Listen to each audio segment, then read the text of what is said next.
As I said, I am excited because it crosses two of my passions, which is flying and reading. And I read her book a little over a year ago, I guess, or somewhere in that time frame. And from that point on, I've been saying I have got to get Erika on the show with me. And we finally made it happen. I was sharing with her as a couple of minutes ago as we were talking that I really wanted to get her in the month of March because this is Women's History Month. And Erika's in a field that is growing more and more with women in it, but at the time she started, there weren't many, and in the real, if you look at percentage-wise, it's still not a lot, but it's more than it was. We're making progress. So my guest this morning, and according to her website, says, which came first, the chick or the egg? Erika Armstrong is the chick in the cockpit, from the front desk of a busy FBO or FCM to the captain's seat of a commercial airliner. Erika has experienced everything aviation has to offer. She has worked on both sides of the cockpit door and is one of the first modern women airline captains to write a creative nonfiction book about the aviation industry, which highlights the humor and heartbreaking challenges women in our society quietly face. Her book is not what you think it's going to be about. Now, I can attest to that. I was just telling her that on the air whenever I read it. Erika has an extensive social media network, 400,000 passionate aviation geek cult followers at the moment. I'm one of those 400,000, and is a professor of aviation at MSU Denver, director of instructional design at Advanced Aircrew Academy, and award-winning staff writer for the Colorado Serenity magazine. She's the author of A Chick in the Cockpit and the Art of Being a Pilot. Oh, I got to get that one coming out in 2019. All right. And has over 80 published articles. She's a contributing editor and professional pilot columnist at Plane and Pilot, Disciples of Flight, NYC Aviation, Flying.com, Serenity, Mountain Connection, Contrails, General Aviation News, LinkedIn Influencer, and Business Insider. Most uniquely, Erika was an international corporate airline Red Cross and 24-hour air ambulance pilot captain. She owns Leading Edge Aviation Consulting and is a pilot recruiter and keynote speaker. She has also been an expert witness in high-profile aviation cases. Kept both sides out of court. All right now. Adopted in Seattle but raised in Minnesota, Erika's early membership in the Minnesota's 99s International Women's Pilot Association jump-started her career. After meeting several women pilots who spent their lives complaining about discrimination, Erika decided to handle every challenge with humor and perspective. This attitude and obsessive focus landed her in the captain's seat of a commercial airliner by the age of 30. She also holds a type rating in CE 500 series aircraft and has extensive pilot training from flight safety, semi-flight, NATO, CAE, or NATCO, CAE, Pan Am, and has flown 28 different types of aircraft, including the full Citation series, Falcon 20, King Air 90, 100, 201 hour, and a Russian Yak. The back experience with education, Erika attended the University of Minnesota's journalism program as an undergraduate before being lured into I told you, my two passions, in the world of aviation. To round out her education, she attended Embry-Riddle Aeronautical University and has a BA degree in international business, economics, and culture with National Honor Society recognition from the University of Denver. Erika Armstrong, welcome to the Reading Circle microphones. Good morning, Mark. Rise and shine today. Yes, indeed. Because for those of you in the listening audience, you know, if you're on the East Coast here, it's about 7 o'clock our time, 7:05. But Erika's calling from the mountain time, so she's 2 hours behind us. So I thank you for rising early. But even though as a pilot, though, your schedule probably changes so much, it probably doesn't faze you. Oh, these are aviation hours. It's 24/7, 365. So there's no such thing as weekends or early mornings. That's just part of the day. That's correct. I mean, there's some people who are night people, morning people, some people, but like when you're like, interesting enough, like coming in this morning, because I'm the first show of the day here on the studio live show. And so for me to get into the studio, police let me in. And we were talking about this same thing because they have crazy schedules because every 28 days or so, they switch from day shift to night shift, and it really gets crazy with the sleep patterns. Oh, yes. But I know as pilots, you all get into the sleep pattern thing as well. You know, late flights, early flights, connecting flights. So I say all that to say I thank you for rising this early, but at the same time, for you, now for some people it would be a really issue, but for you it's kind of like par for the course. Exactly. Yeah, you definitely get used to setting your body clock for whatever time zone you need to be in. Wow. So, all right, let's go back to the beginning in terms of, because interestingly enough, I'm reading a book now about doing more than one thing career-wise. It's something having to do with what we call slash. We call slash people. Like whenever you do your bio, you put like pilot slash author slash motivational speaker slash. You're a slash person according to that book. I am. That's a good term. So let's talk a little bit like how did we work our way into that? Like you started with journalism and business and so forth and so on, and then you'd made the shift to aviation. So work us through that. Okay. Well, actually becoming a pilot was a complete accident. Never growing up ever even once thought about becoming a pilot. I think growing up and graduating from high school in the mid-'80s, there really weren't a lot of women pilots. There was a couple, and of course, iconic Amelia Earhart. She was the only female icon, and it didn't turn out so well for her. So there wasn't really a lot of incentive to bring women into the industry. So I was always interested in writing and reading, and I love that, and just really wasn't sure what to do, but wanted to go to college, and so entered into the journalism program. And I was working a couple just crummy jobs, and realizing I didn't have enough money to pay rent and tuition and all the books coming up, so I was looking for a third job to fit into my schedule. And of course, aviation is 24/7, so they had some really weird hours available to work at the front desk at a little airport called Flying Cloud, southwest of Minneapolis, not too far from where I was living. So I went over, interviewed, and got the job working the front desk of a company on the field there. They catered to pilots coming in. They also had a small charter department. They had a large maintenance department. And so I just started learning about the industry from the front desk side and meeting the pilots and the workers in the industry and hanging out with the line guys, and they were all taking flight training next door. And, after, spending some time with them, I'm thinking, well, these guys aren't any smarter than anybody else, and they're doing it. And I thought, well, there's a flight school right next door. Why not take a lesson? And I took a lesson, and I was hooked. Just never looked back. It is such an incredible feeling. Even as a journalist, I failed to, relay the emotions that you experience sitting in an airplane all by yourself above the earth, looking down on everybody. And once you've been up there, it's hard to leave it again. I think, and I don't know if you can put it in words, and I say that only because as I was sharing with you a couple of minutes ago, I was a jet engine mechanic, and I would tell people all the time whenever I was on the flight line around the fighter jets, working with the pilots and so forth and so on, just to be out there and to be around that much energy, to be around equipment that size and so forth, like you really can't put it into words. Right. It has a certain smell and a tone and a texture, and just having all that heavy iron out there, just and looking at the marvel of what a human brain can do when we all work together to engineer an airplane is it's incredible. And I think something about in terms of for those of us who are aviation geeks, and even for those who are not, I just think let me put it this way. The average person doesn't know the theory, the nits and the gnats of flight, like Bernoulli's theorem and all that kind of good stuff. They don't.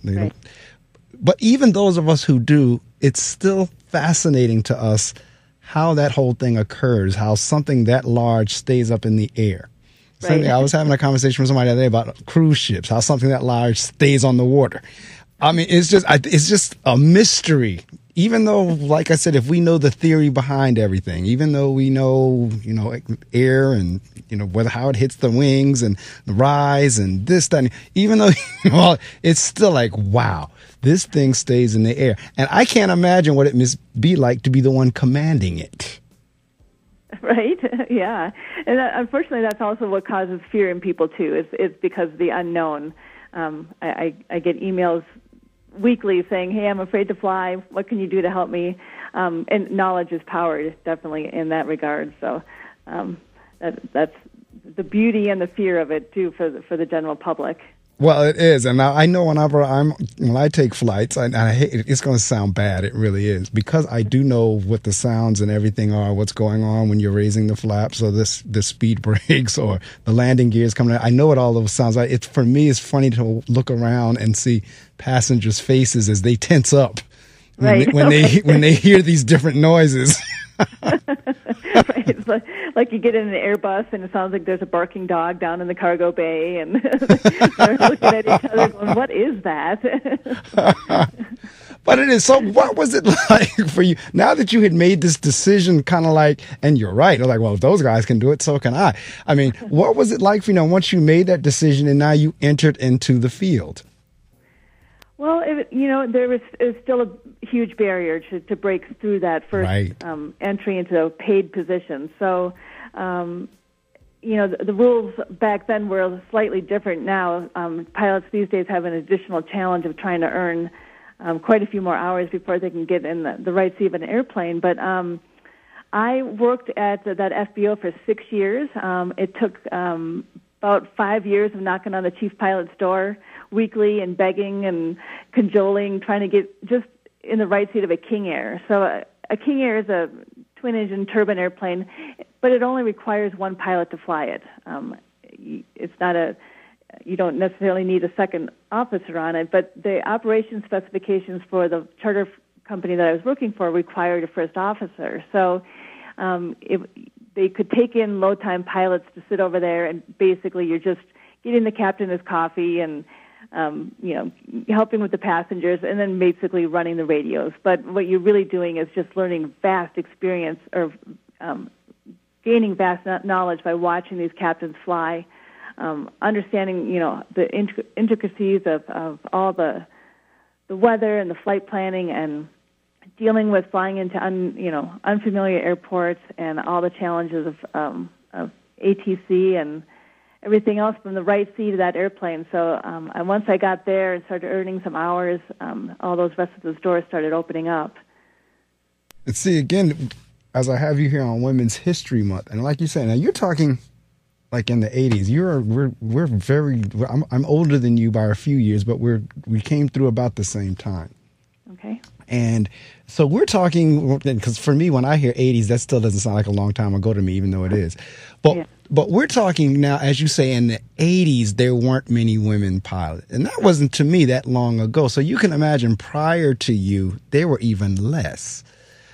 What was it like, kind of like you're cracking into an industry that is male dominated? I mean, were they accepting of that, or were they always kind of like taking shots at you, or were they helpful, or what was going on there? What was that like to, like I said, try to break into an industry that was male dominated?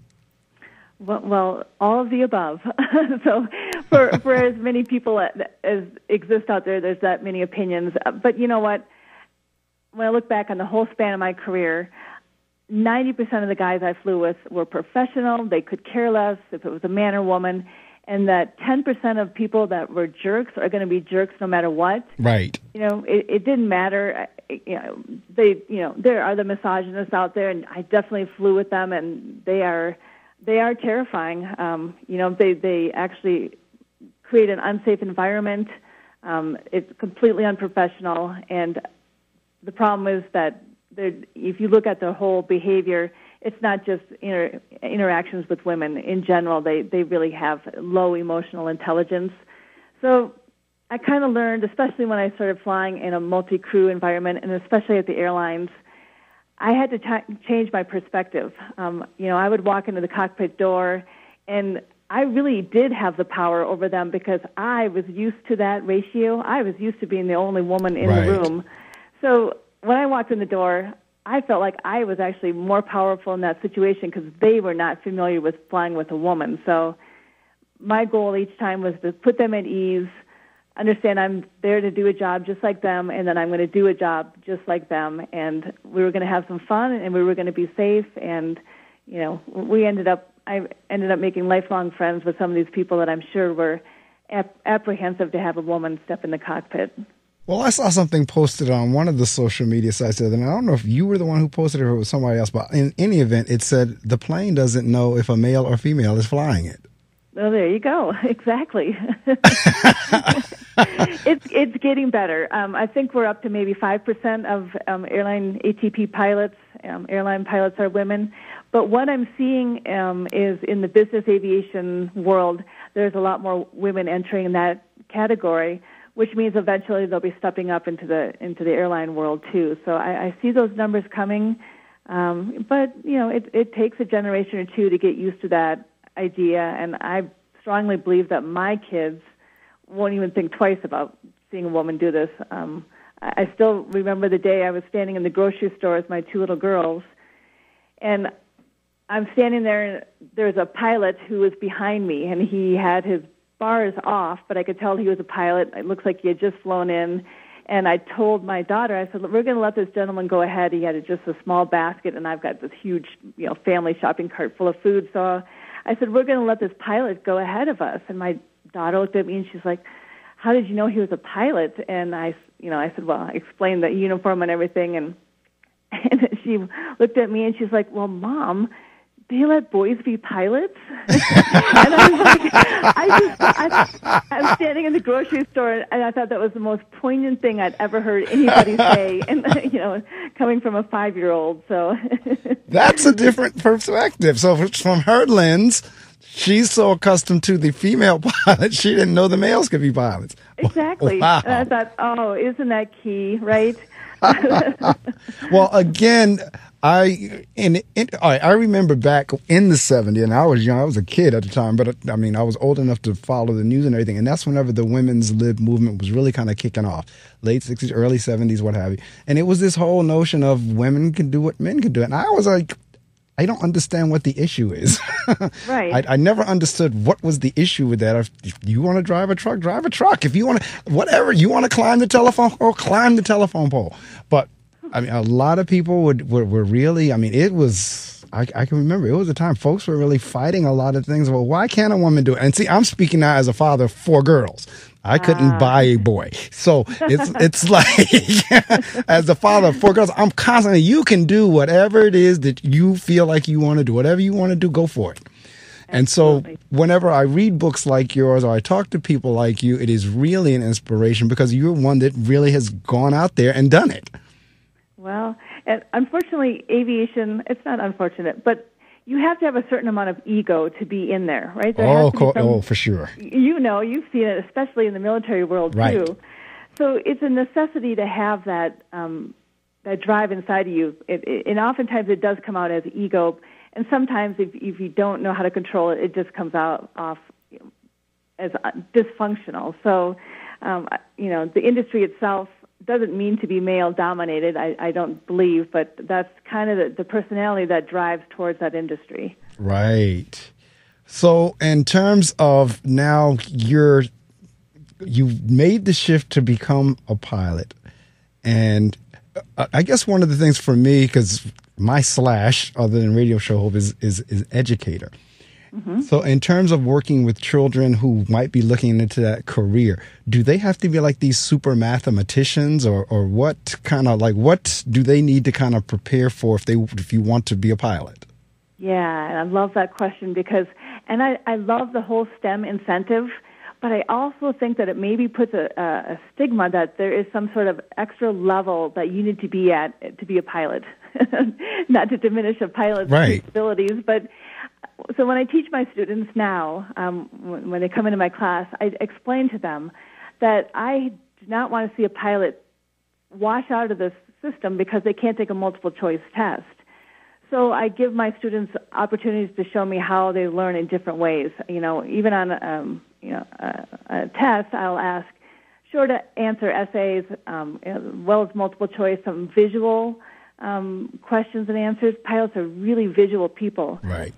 So when I teach, it's always backed up with a picture and a video and multiple ways of learning. So the math in aviation is really common sense. It's, fuel uploads, moving weight and balance around.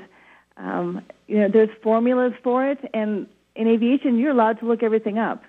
So people that struggle with math or believe they can't be a pilot because they can't do math, there's a common sense way for you to learn. So don't let that stop you.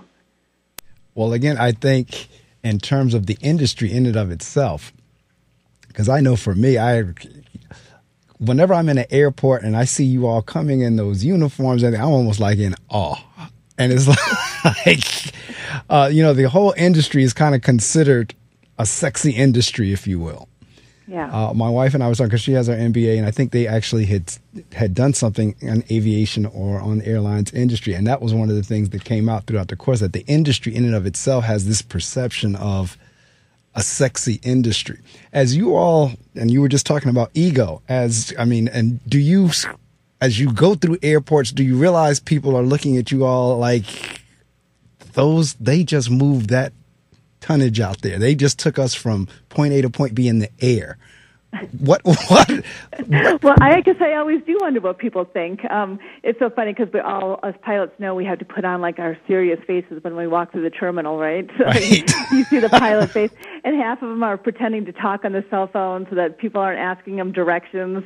You'd be amazed what people ask. They're like, "Which door do I pick up my baggage from?" And so. But it's ironic though that you say that because we're facing this really bad pilot shortage. And I believe that some of the core of the problem is that it has lost the edge of that sexiness. It used to be where it was a glamorous life, and there was respect for the pilots and for the flight attendants, and it was a noble profession. But over the years, that image has kind of been tarnished and diminished, and it's kind of been layers of challenges in the industry that have kept people turning away from coming into the industry. It's not a simple one thing that happened, but it was just layers of things. And of course, 9/11, right, kind of a turning point. Really putting security up around all the small airports, and that. I grew up in Minnesota, and I know on the weekends, people would just come out on the weekends, open up the hangar doors, they'd pull out their lawn chairs, and they'd just shoot the breeze and tell stories and talk about aviation. The kids could come over and hang on the fence and watch the airplanes land. And unfortunately, we had to shut that all down, and it just created a distance between the next generation and that current group of pilots. So the industry right now is trying to polish that back up and entice more pilots in, but they're struggling right now. That's amazing. And you're absolutely right. I remember as a kid, we were talking about Newark Liberty. That was before it was named Newark Liberty. It was just Newark Airport.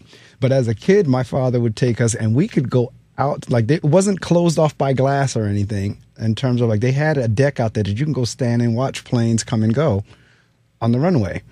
And over the years, for various terrorist acts, they closed everything off. Like you can do that anymore. So like you said, the connection for a child to be able to even get close to aircraft like that, really the barriers are there. But that's amazing. And I think the other thing in terms of, because it was perceived as a sexy industry, people always thought also that it was a very high paying industry.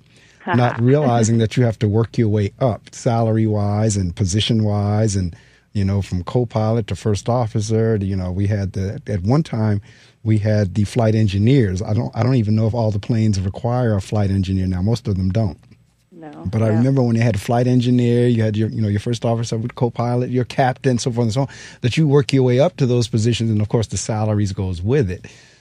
So a lot of times when people look in the salary guide and see like, wait a minute, to do this, I get that. Some of them are saying, I don't think it's worth the effort as well. And I don't know if that's part of it also, because the other thing is people, especially if you're the customer buying a ticket, you just assume airlines make money. Airlines in and of itself is not a very profitable business, or it's a tough profitable business. Let's put it that way. Right. The profit margins are really slim. Right. So deregulation was another key turning point, too, for the entire industry. Right. Allowing it to run purely on capitalism, that definitely changed it. But, the pilot pay, of course, is the number one issue. Right now, pilots are spending about about $100,000 because you need a college degree right. and 1,500 hours to get in the seat. Right. So you're looking at $100,000 in debt to make maybe $40,000 the first couple of years while you're flying. Right. When I got hired at Northwest or Champion Air as a flight engineer, I made $18,000 a year. And I had been in business aviation before that, so I had to take about a 65% pay cut to go to the airlines. Wow. It's definitely changed. Even in the last 2 years, it's been a significant increase. I'd say probably pay across the board is at least 30% higher for starting in, the regional carriers used to pay literally minimum wage. Pilots were on food stamps, could qualify for food stamps, but they've had to change their business plan. But unfortunately, after years of that, the older generation has discouraged the next generation coming in because it has been so volatile, so many mergers and takeovers, and so much unhappiness and bitterness as these businesses merge and take over, and pilot lists get merged, and your quality of life goes down when your seniority number goes down. It's stabilized now, really, because there's nobody else to merge with. Right. So it's helped the industry. That is true. So, but and again, back on the social media sites and everything, I see airlines now offering up $40,000 and $50,000 signing bonuses to try to offset some of the debt of the school trying to get in there. Yeah, especially if you can come in with a type rating. I know they're offering at the regionals, if you come in with a type rating or at least your ATP, they do have sign-on bonuses, and boy, that certainly helps.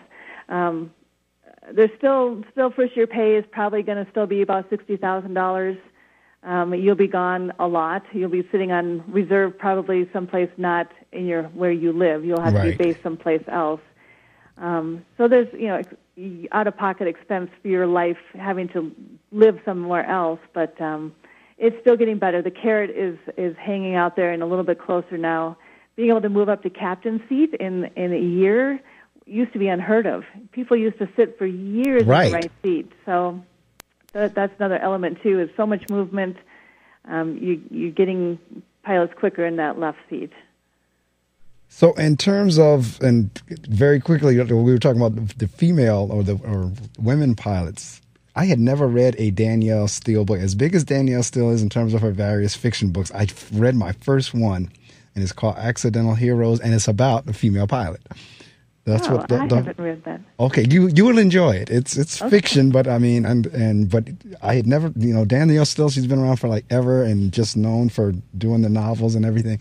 But that one I read because it was dealing with a female cat and some of the things that she highlighted in terms of, the guys and, how she was treated and so forth and so on. And she was like a top-notch pilot. I won't give the story if you're going to read it, but you would enjoy it.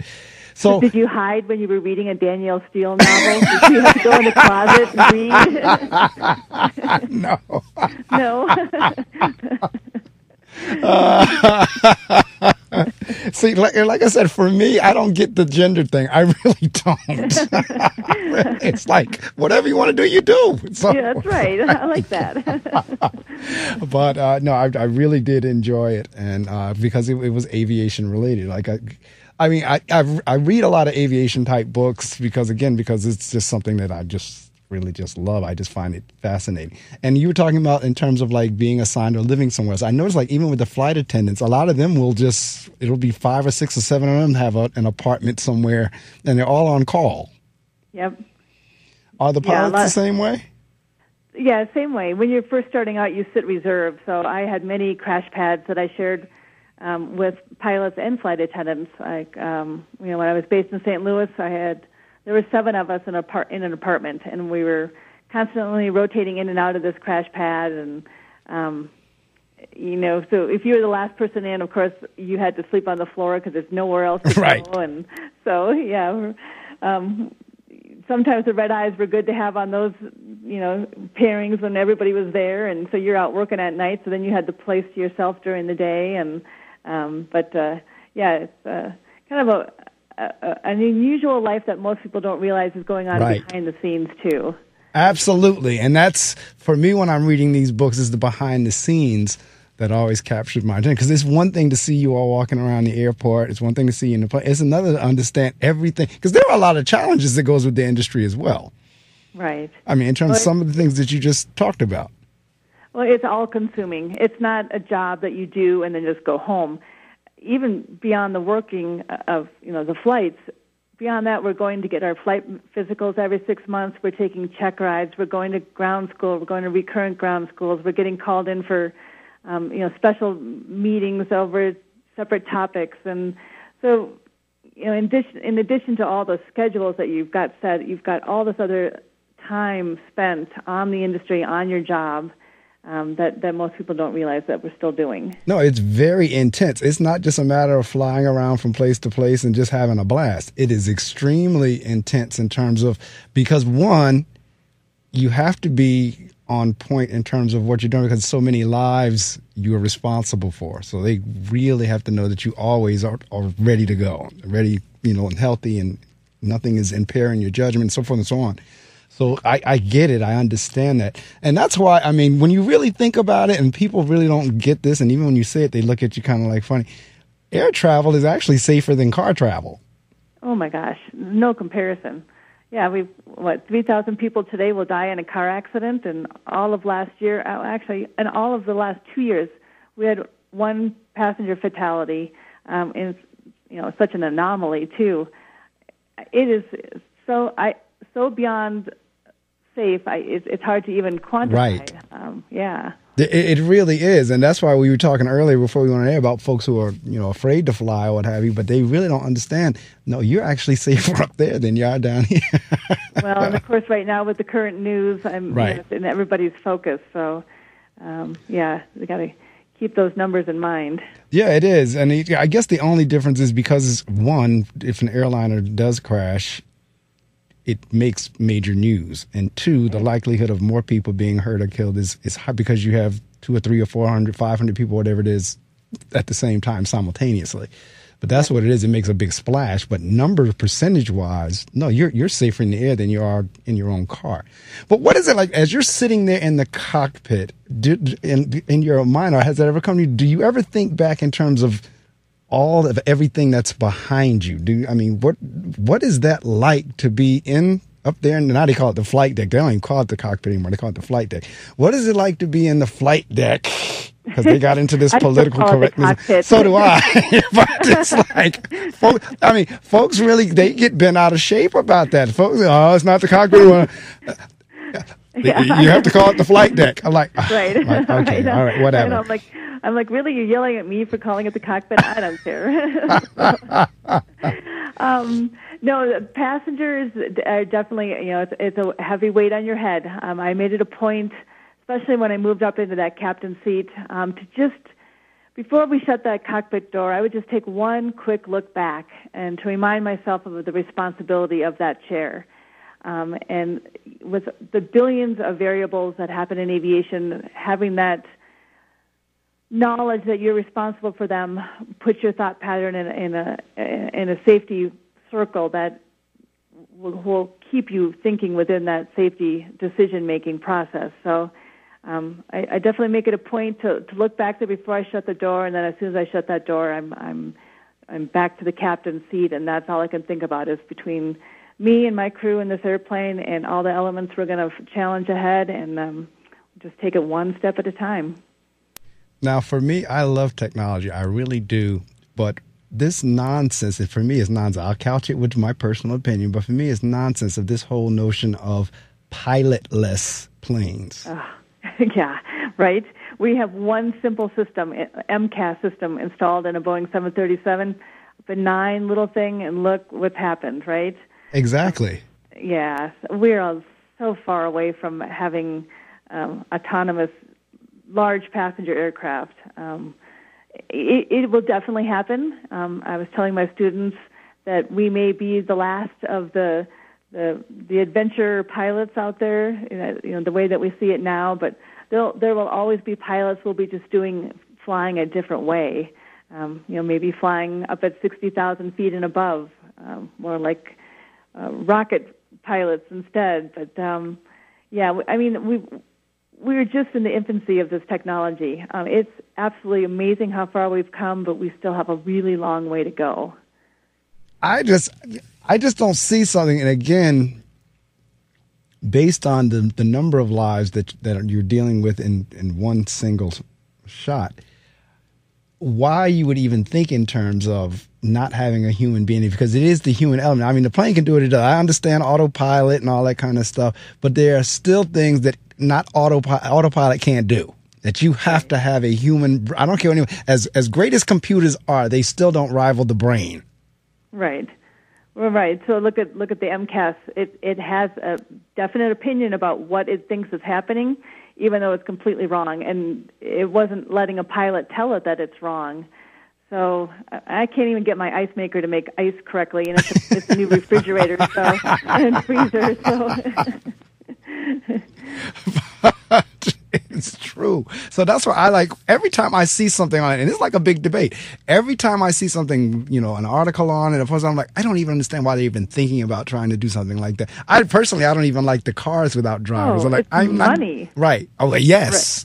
Right. I get it. Right. Those engineers sit there, the CEOs are like, well, let's just, get the pilot out of there and look at all the money we'll save.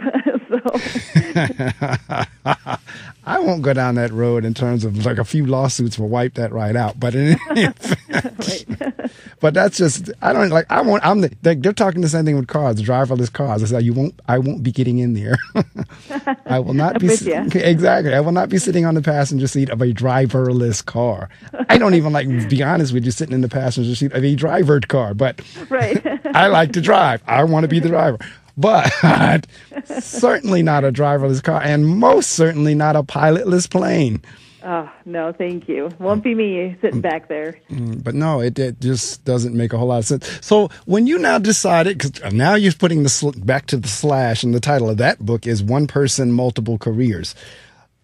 When you now decided to become an author, were you doing that simultaneously, or was it something was that something you did on downtime? Because there is no downtime as being a pilot. So how did you come up with the book? So I'm an avid reader, and actually one of the good things about being a commuter, so I would have to commute to my base, and I was based in Denver, and I would have to commute to Detroit. That's a long flight, right? So I had opportunity to read a novel every single week. Anytime I had a few minutes to myself, it was such a great way to disconnect from the world. Even if I was sitting in a busy airport, I could just put on my headphones, not even listen to music, just turn out the noise and read books and stories to help unwind and relax. So I've always had that passion to read, and I've always, been writing on the side. So becoming an author was not ever my intention, just like becoming a pilot. I didn't think I'd ever write a book. I liked reading or writing magazine articles, short stories talking about aviation adventures and sharing that passion and joy in little tiny small doses. But like you said, I had a flash in my life, and my flying career was suddenly taken away from me.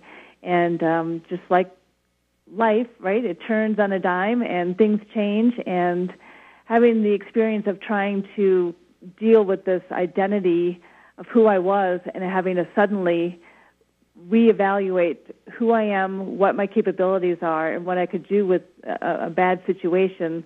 I actually ended up writing my book for my book club group. When you read the book, you'll find out that they did this small little favor for me, which I'm sure they thought didn't amount to a hill of beans, but for me it was a turning point, and it was my incentive to share my full story with this book club that only knew a small chapter of what they'd been seeing. Right. See, this is what we were talking about earlier in the book. The book is not what you think it is. It is what it isn't, because it's certainly, Erika talks about the aviation piece, but then she gets into life. And Erika, I tell you, if I was watching it in a movie, I'd be wanting to jump through the screen. I was literally wanting to jump in the book. I was like, I'm sitting there like, are you kidding me? But that happens because, again, when we start talking domestic abuse, the percentage on that is very high. Right.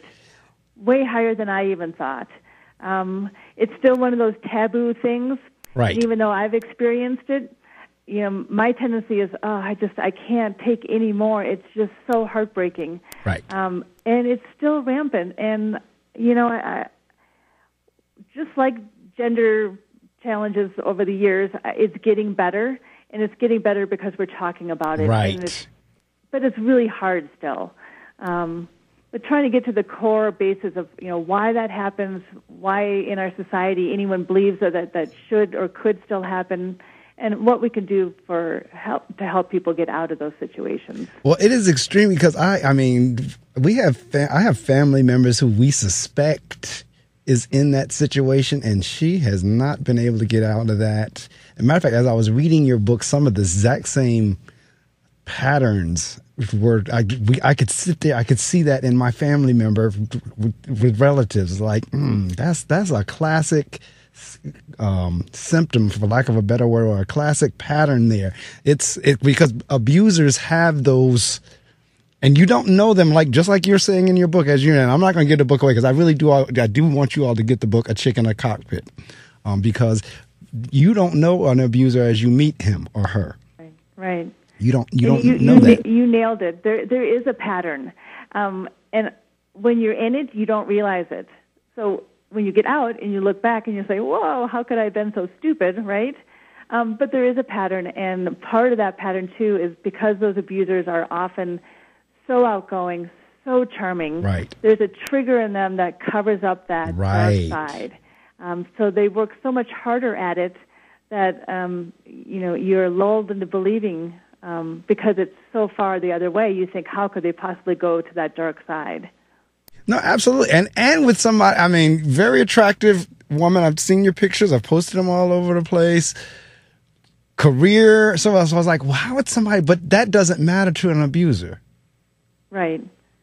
Yeah, definitely a pattern. I unknowingly had set myself up for it. Moving to an unfamiliar town, allowing my finances to be, for him to get onto my finances one at a time. And, I was so busy and I was so disconnected really from, paying attention or looking for those signs. I'd be gone for 2 weeks and I'd come home and, glad to see him and not realizing fully the pattern that I was letting myself get into. Right. But yeah, like I said, if it was one of those, like if you ever watch a movie and you want to get in there and you want to beat up a character, that's the way I'm reading that. Like, oh, if I could just get in there. It's like, like I said, I'm sitting there reading it like I'm looking at your testimonials in here and I could relate to what the people are saying in terms of how they were, because I was feeling the exact same way. Well, even though it's domestic abuse, there's still a common theme because life is unfair. Right. We are going to have those things in our lives that are going to happen to you. You're going to say, "What the hell?" Right. I did not deserve that. And things are going to happen, and they're going to be completely unfair. But you still have to move on. And see, that's the inspirational point for me in terms of even with those setbacks, you still say, okay, fine, it's a setback, I'm going to move on. There you go. Yeah. And at the time I was writing this book, there were some great books, and I love like Eat, Pray, Love. I love Wild. Love those books. But at the core of it, I've been watching women have a challenge, and their response to that challenge are things that the rest of us can't do. We can't take off and hike the Pacific Coast Highway. We can't take off and travel the world for a year, eat, pray, love. The rest of us have to stay here and deal with it, right? That's right. So I wanted to present an alternative to having a challenge placed in front of you and saying, look, here's it's going to happen in some way to you. Right. What can you do to move on? Right. Yeah, my sister is struggling right now. She's already, I believe, was diabetic, I believe, or at least she knew it or didn't know. I'm not sure. But then she wound up with congestive heart failure.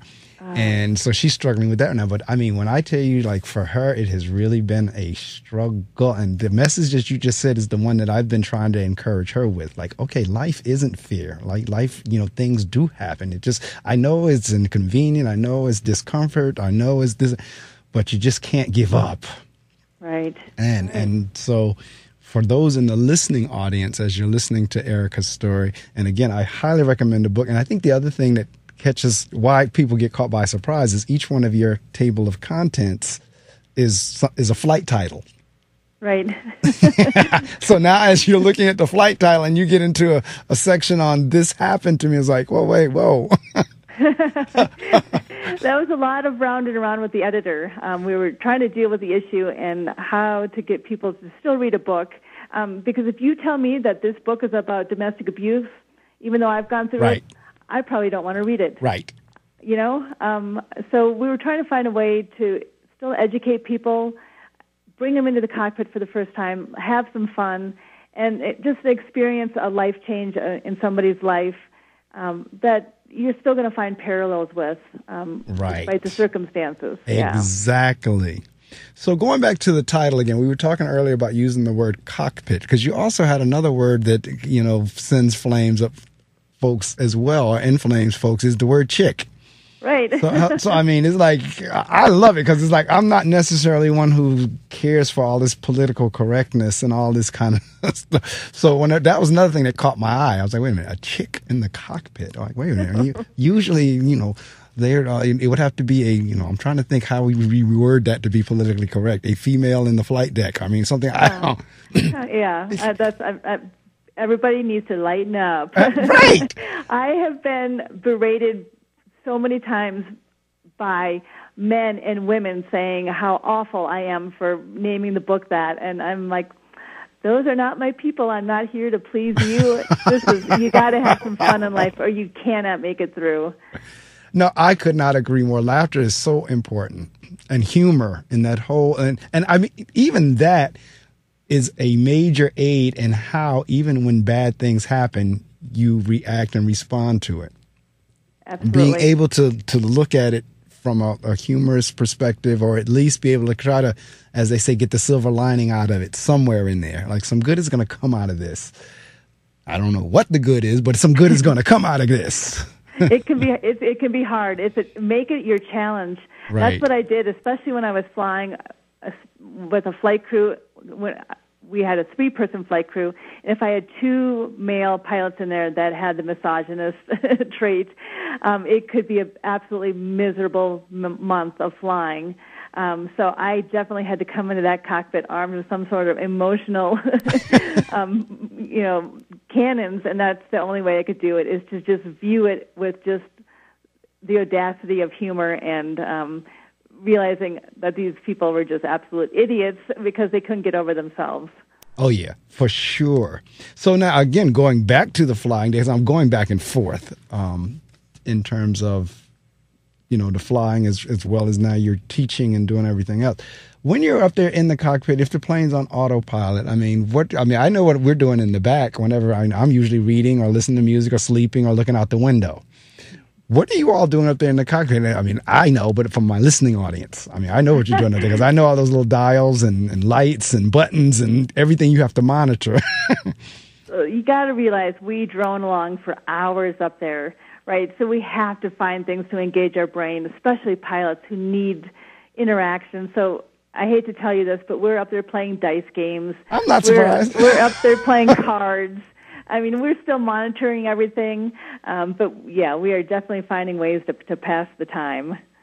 Yeah, because it's. Once you get to your altitude or everything you need to be, you can. And again, listening audience, for those of you especially who are afraid to fly, do not take this conversation as one like. That's why I'm not getting on a plane. But in terms of once you get it on autopilot, it will handle itself. But you do, and this is why I'm going back to the pilotless thing again. Even with autopilot, you still have to monitor what's going on in terms of your altimeter, your altitude, your airspeed, everything else, your hydraulic, everything else that's going on in the plane, you still have to have an eye on. See, that would be my fear for not having a human being up there. Oh, and we're constantly talking to air traffic control. Every few minutes we're talking to somebody. So every time we talk to somebody, we're scanning everything again. And because, you sit there for thousands of hours, we know with one glance where all the engine gauges are supposed to be at that regimen of flight. So it's an elevated level of concentration always, so that we can, have conversation and some other way to spend the time, so that we don't get bored, because boredom is the worst thing in the cockpit, right? Right. That's when you stop paying attention. That's absolutely right. Right. Now, do you ever get hit with, because I get offended with this, because as a kid, I wanted to be a bus driver. I mean, I always loved transportation. There was something about trucks, planes, cars, all that kind of stuff as a kid. I always loved it. But do you ever get hit with that you all are just glorified bus drivers? They can say whatever they want. They'll just never know the actual truth of what they do. So they can say whatever they want. Well, like I said, I get offended by it just for the fact that I wanted to be a bus driver. But I mean, I get what, on the one hand, I get you're moving people from place to place, but there is so much more that has to go on in terms of, like I said, that you're talking a lot of weight, a lot of steel, a lot of lives. You're talking a lot of everything. This is a major league responsibility. I remember, again, working with the Air Force, we had to sign off on everything we did on that engine.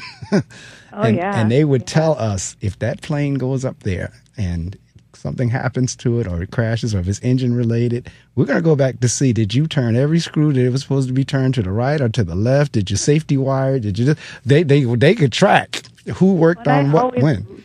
I love the conversations between pilots and mechanics. It's such a tenuous relationship, right? The mechanic's always blaming the pilot, and the pilot right. blames the mechanic, and right. But it is. But yeah, they were very clear on us. We had to sign off on everything. Anytime we touched an engine, we had to sign off on it. Yeah, it is tracked, so detailed. But it is, so in terms of, because again, it is a major league responsibility. It is a fascinating industry. So now you're teaching. What, in terms of your courses, your coursework, what do you teach in terms of your students coming in? What are they taking with you? So I'm doing it in two different regimes. I work for Advanced Air Crew Academy, and in that regard, I work with flight departments, Part 91, Part 135. I go in, I take their op specs, their GOM, and we pull together a training program for their pilots. So in an oddball way, we're making corporate pilots' lives a little bit easier, because Advanced Air Crew Academy has developed these computer-based training e-learning modules so that pilots can do their recurrent and initial training at their convenience. Pilots have gone so much already. Right. To spend an additional 40 hours in a classroom setting at the FBO is pointless. So we've put it all online. All the testing, all the learning, and everything is tracked and traced. And so I help design those curriculums. And then on the other side, working at the university, I'm teaching brand new pilots all about flying. All right. Yeah, I teach aircraft systems and propulsion. I'm teaching instrument fundamentals, and then my favorite is the aviation fundamentals, because it's the very first class that they have to take. Most of them have never even touched an airplane, so I get to introduce them to this wide world of aviation and expand the possibilities of their future. And there's so many different avenues they can take coming through the program. Even if they don't want to be a pilot, aviation has millions of jobs. Right. Yeah, so it's fun to expose them to all all the avenues that they could take. So you're doing propulsion. I always remember. Now, the first thing they tell us, look, all you really need to know is it sucks, blows, and goes. I'm like, okay. Suck, squeeze, bang, and blow. Whether it's piston or turbine, same concept. Right. Oh, my goodness. So now you have a new book. Did it come out yet, or is it on its way? It's on its way. I'm still working on it. Okay, so I definitely want to read that one when it comes out. Like any aviation books, I just immerse myself in that. I mean, if you go through my iPad, a good percentage of them are aviation related. So with everything that's going on now, you referenced it earlier with MCAS or CCAS, whichever CAS it is. I'll make sure to get my terminology correct. With the what is it, the 737? Yeah, it's the 737, the MAX version. Yeah, that's the one. That's the two that's gone down over the last couple of months or so. It is. That's the one that's just gotten grounded. It did, yes. And ironically, it's probably the safest airplane out there right now. because there's not a pilot anywhere that has not looked up right. what MCAS is, how to disable it, what to look for. So hopefully Boeing will get a handle on this. And right now it's mostly a perception issue. Right. Trying to explain how they have the problem handled. Now, how different, because I know for each aircraft you have to get a different rating. And right. I know even from whenever I flew around on the simulator and go from aircraft to aircraft. But how different are they? Is it really? Well, that is the problem.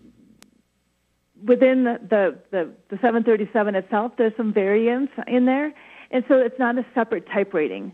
So this is, they kind of do a variables list of what's different between this model and that model. So you can get a type rating on the 737 and be able to fly a whole bunch of different versions of it. The MCAS is a line item, kind of a list of the variances in there, but there was no further explanation of how a pilot will interact with an MCAS if it's operating incorrectly. Right.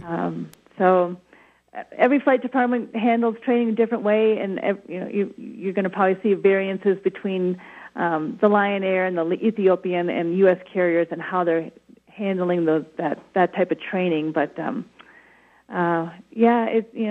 it was just a minor subsystem that the engineers thought the pilots would never even have to deal with, and here we are, two instances in, and still trying to figure it out. Well, again, for the flying public, to help you ease some of your fears, in an airplane, everything has redundancies. Every system in there is redundant. So in the event that one parts of it fail, there's something that would kick in to back it up. So to Erika's point, they're now trying to just figure out, okay, what's going on with this system that could be, causing some issues here. But again, do not be afraid of flying. I just think for me, if you're the captain of something that here, I just can only imagine, back to this ego thing, like this feeling of power. Okay, let me put it to you this way. I'll parallel it this way. I'm the principal of a school. That's my slash. Like I said, I'm an educator. And there are times whenever I pull up to the building and say, wow, everything that goes on in here is my responsibility. Do you ever step up to a 747, 737, 727, or whatever your aircraft you're flying and say, wow, this is my responsibility? Every time I walk up to that airplane, I think, wow, they are going to let me fly this thing. Right. Yep.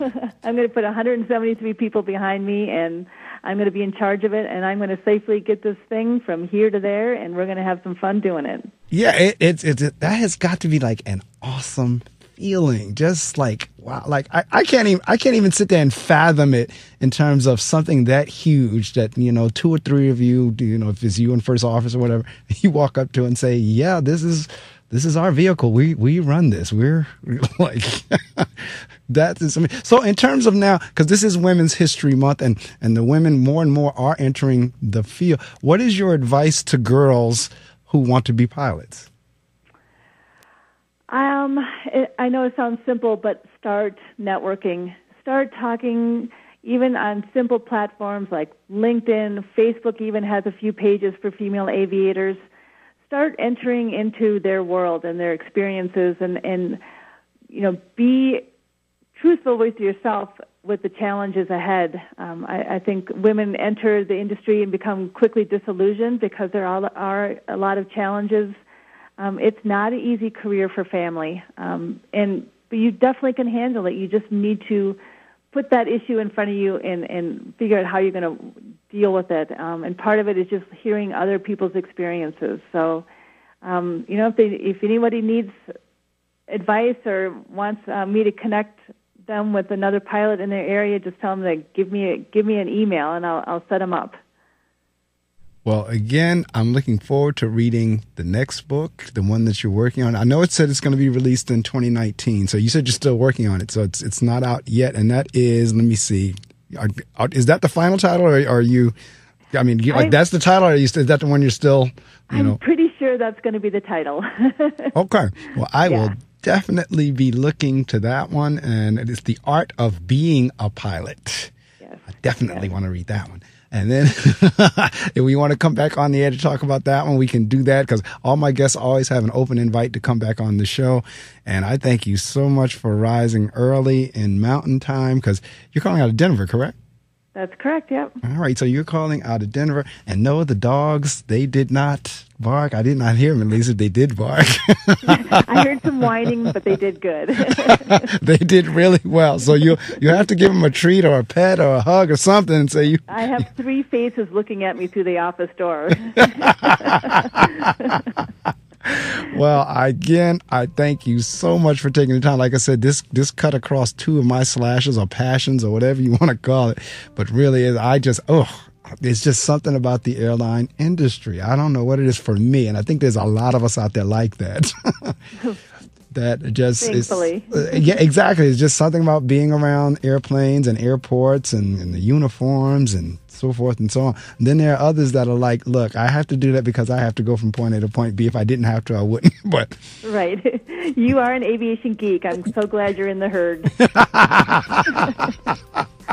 That's absolutely right. So I tell you what I do for the last couple of minutes of the interview is I actually shut the microphones off on my end, and I allow my guests to promote anything they'd like to promote, any shout-outs you'd like to make, book signings, how to get the book, how to get in touch with you, your website, which I love, by the way, that Cockpit. I mean, I love it. I mean, it's like you open up your website and you feel like you're sitting in there.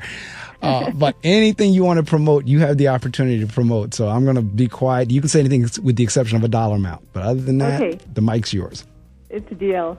All right. Thank you so much, Mark, for having me. And I enjoy talking to all the aviation geeks out there.